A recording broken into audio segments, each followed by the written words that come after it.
গ্রামে বাড়ি হলে কতই না সুবিধা হয়, তাই না? এই বাড়ির ক্ষেতের থেকে বেশ খানিকটা সবজি, ওই বাড়ির জমির থেকে বেশ খানিকটা সবজি নিয়ে নানান রকম সবজি দিয়ে বেশ একটা শীতকালীন সবজি কিন্তু আমরা খেয়েই থাকি। আজ সকালে পাশের বাড়ির এক ঠাকুমা বেশ খানিকটা তাদের জমির সবজি হাতে করে নিয়ে এসে বলছে, "এই নে বেশ কতগুলো সবজি চাষ হয়েছে। বেশ একটা মোটা করে দুবেলার মতো সবজি রান্না করবি তো?" টাটকা সবজি দেখে লোভ সামলাতে না পেরে ঘরে আরো বেশ খানিকটা সবজি ছিল, মিলিয়ে মিশিয়ে যা সবজি ছিল সমস্তটা কেটে রসিয়ে কষিয়ে বেশ একটা চচ্চড়ি মতো করলাম। যদিও এই ভিডিওটা অনেকদিন আগের। শীতকালের যে একটা সমস্ত মিক্সড ভেজ হয় না? সবকিছু দিয়ে ঠিক সেরকম ভাবেই তৈরি করেছিলাম। সময়ের অভাবে দেওয়া হচ্ছিল না।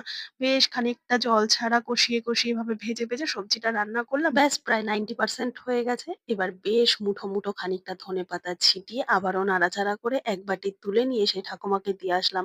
ঠাকুমা পেয়ে তো বেজায় খুশি। বলছে, "আরেকদিন সবজি দিয়ে আসবো, রান্না করে দিস।"